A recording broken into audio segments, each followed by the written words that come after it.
لو رجع لك ندمان اوعى ترجع له بسرعة. انا عايزك تعمل حركة نفسية في قمة الذكاء وهقول لك ليه دلوقتي. الاول بس اعمل لايك، محتاج اعرف عدد الناس اللي بتحب فيديوهاتي على التيك توك ومن حقي اشوف الناس بتتفرج على فيديوهاتي كده يا جدعان.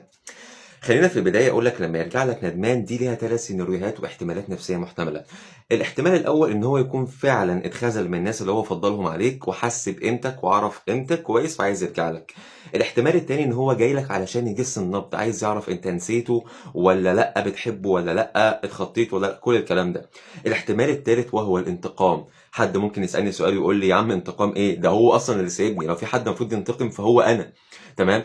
فعايز اقول لك بس حاجه صغيره، ان في ناس عندها الايجو بتاعها عالي حتى لو هي اللي سابت، فهي عايزه تشوف الشخص اللي سابته ده يفضل يحاول علشانها ويتذلل لها ويتمنى ان هو يرجع تاني. فانت لما تتخطى الموضوع وتشوف حياتك هيتجن.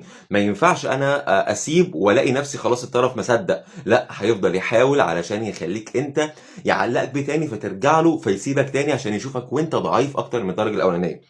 فانت المفروض تعمل ايه؟ انك تكون ذكي جدا بحيث ان لما يرجع ما تدوش اي رياكشن، ما تخلوش يحس ان انت فرحان بالرجوع ولا انت متحمس ولا لا. علشان فاكرين الثلاث احتمالات، ان اول احتمال لو انت خليت نفسك معتدل في الوسط، ما تدوش اي كلام يحسسه باي حاجه، كنت غامض معاه، ساعتها هتجيب اخره وهتعرف هو راجع ليه. الاهم من هو يرجع لك انك تعرف هو راجع ليه. كونك حطيت ايدك على النقطه اللي بتخليه يرجع علشانها، ده هيخليك تمشي في العلاقه بعد كده لو قررت ترجع بشكل احسن، انك عرفت نقطه ضعف.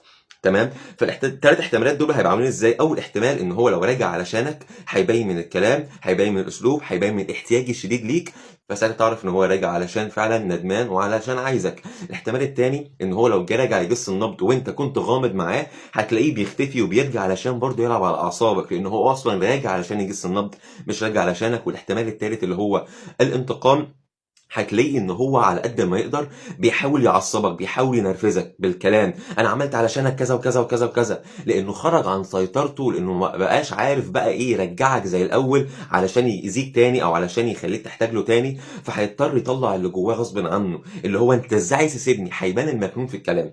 فالفكره كلها علشان نلم الموضوع ده باختصار، ما تفرحش بالرجوع قوي، خليك تقيل ورزين وهادي واسمع الكلام اللي بقولك عليه ده، هتلاقيه بيحاول علشانك، وساعتها هيبان فعلا هو راجع علشان ايه.